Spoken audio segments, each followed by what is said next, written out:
C'est l'heure de la revue de la presse et des médias israéliens ce matin sur Studio Kalita, relayé sur les ondes des radios juives parisiennes. Et nous commencerons cette revue de la presse israélienne ce matin par un titre qui nous ramène 37 ans en arrière. Un titre qui se rapporte à un assassinat qui avait profondément choqué à l'époque la société israélienne. C'était le 20 mars 1982.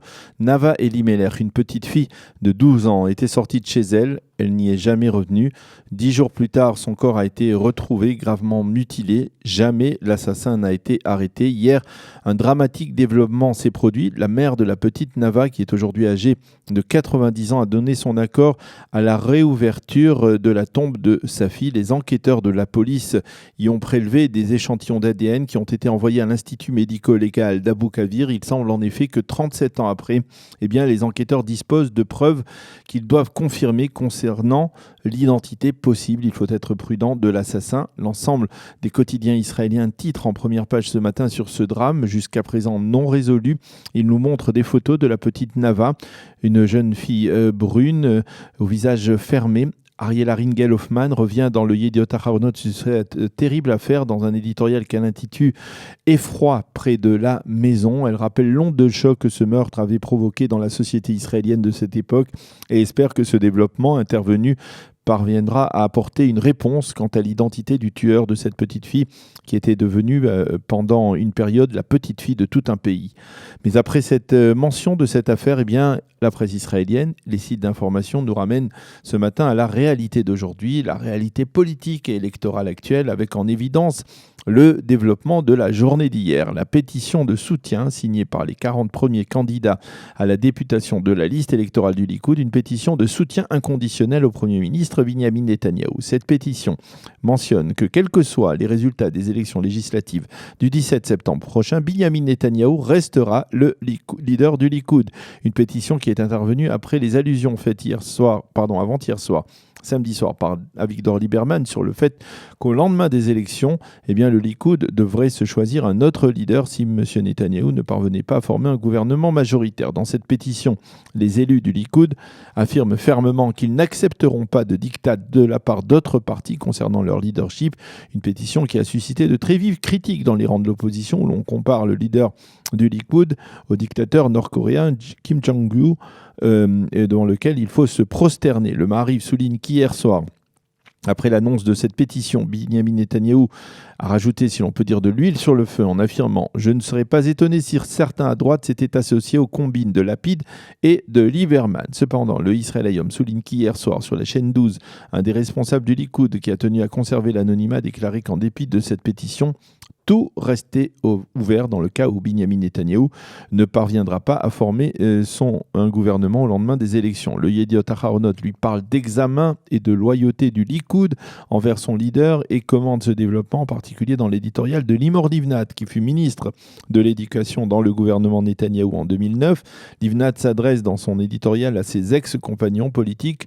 C'est bien que vous ayez signé cette pétition. En fait, vous n'aviez pas le choix, car vous êtes en permanence menacé, mais c'est bien que vous ayez signé, car si Netanyahou, lui, a pris l'habitude de faire des promesses et de ne pas les tenir, pourquoi ne feriez-vous pas la même chose, écrit Limor Livnat, qui rappelle que dans un passé lointain, un ministre Likoud avait même exigé de la part du leader du parti de l'époque, Yitzhak Shamir, une garantie bancaire que la promesse de le nommer ministre des Finances allait être tenue.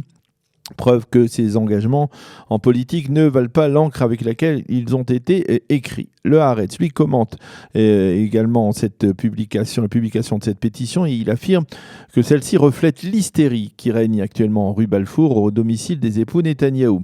Et hier, Ran Binyamini, sur les ondes de Kol Israël, a tout simplement affirmé que si pour montrer qu'il est le leader incontesté du Likoud, Binyamin Netanyahou a besoin d'une telle pétition, c'est peut-être paradoxalement la preuve évidente que sa popularité au sein de la direction du Likoud n'est pas aussi absolue qu'on peut le croire. Enfin, pour clore ce dossier, mentionnons la caricature excellente de Guy Morad dans la page éditoriale du Yediot Aharonot. On y voit les ministres de Likoud en train de faire la queue devant le fidèle parmi les fidèles de Binyamin Netanyahou, David Bitan, qui a pris l'initiative de cette pétition et qui est en train de graver sur leurs bras un tatouage sur lequel il est écrit « Rak Bibi », seulement Bibi, y compris sur le bras de Gideon Sa'ar, l'ancien ministre de l'Éducation, tout effrayé de se retrouver dans une telle posture. On sait que Gideon Sa'ar fait partie de l'opposition interne à Binyamin Netanyahou au sein du Likoud.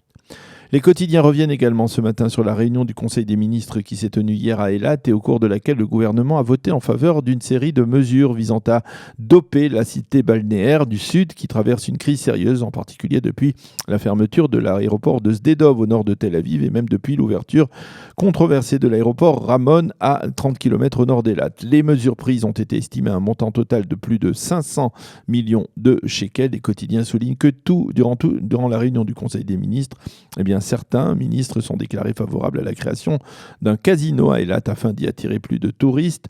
Mais les ministres religieux Litzman et Smotrich s'y sont opposés. La discussion à ce sujet a été reportée. Les journaux soulignent ce matin que le Premier ministre s'est entretenu hier avec l'ambassadeur d'Israël au Panama, Reda Mansour, qui a été, je vous le rappelle, interrogé de manière assez ferme à l'entrée de l'aéroport Ben Gurion par une agent de la sécurité peut-être un peu trop zélée. Le témoignage furieux de l'ambassadeur après cet interrogatoire a été largement diffusé sur Facebook, nous en parlions hier, et donc à la suite de ce poste de Mansour, le Premier ministre lui a parlé au téléphone et l'a assuré de son soutien, tout en vantant les mérites de la communauté druze d'Israël et sa loyauté envers l'État hébreu. Hier soir, sur la chaîne 12, l'ambassadeur a déclaré clairement que chaque citoyen israélien d'origine druze sait pertinemment qu'à l'aéroport de Ben Gurion, il sera traité autrement que les citoyens juifs israéliens. Le Maariv reprend ce matin des extraits d'un interrogatoire qu'a dû subir en 2018 le richissime propriétaire du Israël Hayom, Sheldon Edelson. Il s'agit d'extraits qui ont été divulgués hier soir sur la chaîne 13 et dans lesquels on constate le fossé qui sépare actuellement Binyamin Netanyahou de celui qui a été son principal bienfaiteur au cours des 10 dernières années, Sheldon Edelson. Ce dernier a témoigné dans le cadre de l'affaire 2000, cette affaire des contacts entre le patron du Yediot, Nouni Moses, et Binyamin Netanyahou. Edelson n'avait pas caché alors sa colère, donc en 2018, d'apprendre que Netanyahou avait voulu négocier avec Moses une réduction de la diffusion du Israël Hayom en échange d'un changement de tendance dans le Yediot Aharonot en sa faveur. Dans ce témoignage, Edelson affirme que Binyamin Netanyahou lui aurait même demandé, je cite, de haïr Ayelet Shaked, qui serait selon lui responsable de la loi, ou l'une des responsables de la loi visant à réduire la diffusion de Israël Hayom. Il aurait également révélé les pressions exercées par Sarah Netanyahou afin de remplacer Amos Regev, alors rédacteur du Israël Hayom, par un autre journaliste.